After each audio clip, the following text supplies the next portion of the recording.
Hello, I'm Avram Cohen. Thank you very much for giving me this opportunity. In keeping with the theme of our cover letter, when I was using the NFL theme, I know that for this position you've got plenty of very, very capable candidates. In the Northeast, you've got plenty of Tom Brady's out there that you're considering as well. But since this is a New Jersey, New York type shul, it seems to me that you've got, there was one great sage by the name of Rabbi Eliyahu Manning, Peyton's little brother, who brought you 2 underdog victories. So perhaps this little Vort that I'm going to deliver may be the start of a game-winning drive.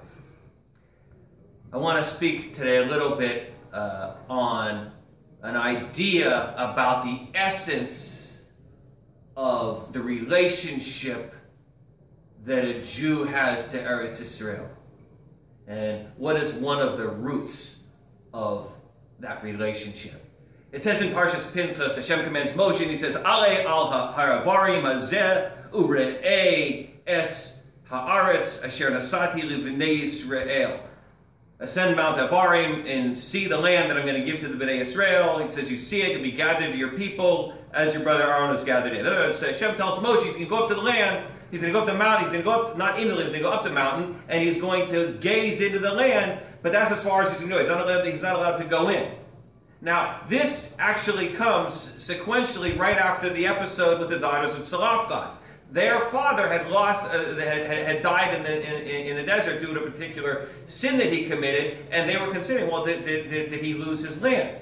And their argument was he shouldn't have lost land because he didn't participate in the rebellion of Korach against God and his servant Moshe. As he didn't, our father wasn't part of the rebellion against the crown, so his portion of the land is not forfeit. Don't we have the right to it? Shouldn't we get it? Should we be able to inherit the land and dwell there? And in fact, it was the case. So Rashi asks a question. He says maybe Hashem is insinuating here that the reality was that just like the daughters of Tzalafgad get to dwell in the land, so too Hashem was rescinding his decree, and that Moshe Rabbeinu would also get to dwell in the land. But Rashi answers no. He brings a mashal and he says no.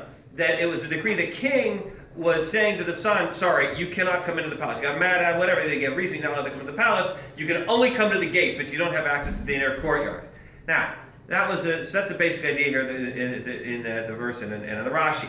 The Midrash, however, takes us one step further and brings us an incredibly powerful insight into the reason why Moshe Rabbeinu was barred from entering the land of Israel. And that pertains to Moshe's particular midah, his characteristic. He personified the midah of Netzach. Netzach means eternity or eternality. He was a person that everything he touched had a certain amount of permanence to it. During the Sukkot, we say that there are 7 Ushpizim, guests that come in to dwell with us in the Sukkah. We're talking about the souls of Avraham, Yitzchak, Yaakov, Moshe, Aaron, Yosef, and David. And each of these holy souls is vested with a certain trait of spiritual greatness, and everyone was a conduit through which the world was nourished. Avraham was Chesed, Yitzchak was Gevur, etc. Moshe's trait was that of Netzach, of eternality.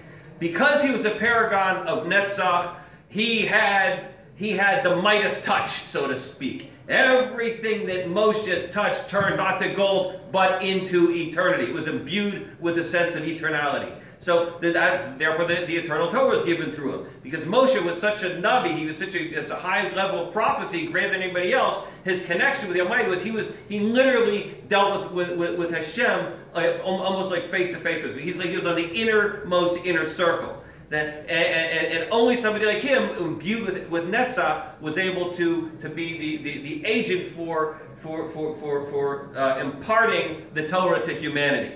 Now, because of this eternality of Moshe Rabbeinu, Hashem would not allow him to enter the land.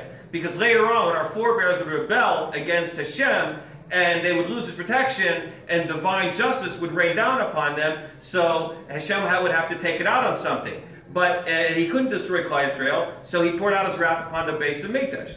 Okay? But if Moshe Rabbeinu would have led us into the land of Israel and built the temple by himself, that Yishuv would have been permanent. The temple and the people would have been permanent. And so, because the people lost their merit, so Hashem would have had to destroy one or the other. It's like that old expression goes, your money or your life.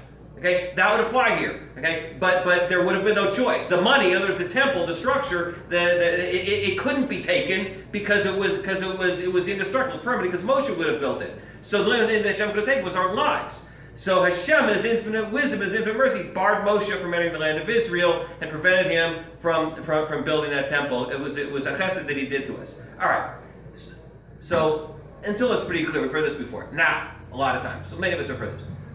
Rav Uziel Malevsky asked an incredible question. He said, why did Hashem, what was the idea of Hashem telling him to gaze into the land? Why did Hashem say, go up and gaze into the land? And Rav Uziel Malevsky says like this. He said, but by gazing into the land of Israel, okay, and yearning for it, this created a tremendous cheshek, a tremendous desire, a yearning for the land amongst Klal Yisrael.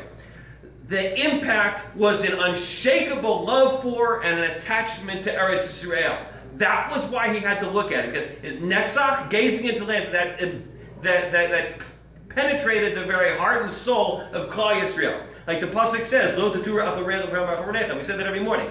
Don't stray after your heart and after your eyes. And the Balamus explained that there's a direct correlation between what the eye sees and what the heart desires. So Hashem wanted Moshe to apply his attribute of Netzach and gaze upon the Holy Land.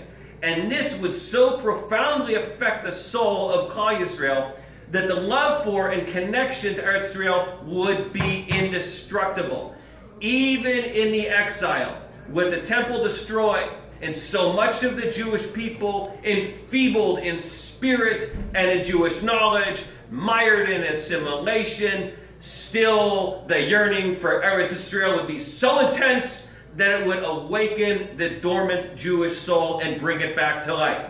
It's why whenever we go to Eretz Yisrael and we're flying into Ben Gurion, we experience an intense emotional groundswell. Sometimes it causes our tears and an overwhelming sense of emotions. We come into Eretz Yisrael. It's why that we feel more at home walking in the streets and in the parks of Jerusalem than we do in our own homes and houses and parks and so forth, wherever we live in the diaspora. It's why we feel a very intense love for every Jewish Israeli when we're there. It's why nothing else seems to matter every minute and every second that we breathe the air and walk the land of Eretz Yisrael. It's because Moshe Rabbeinu, who was not able to enter, rather he gazed upon that land and he built that Mishkan in our hearts, so to speak, through an imponderably intense love of Eretz Yisrael. Thank you.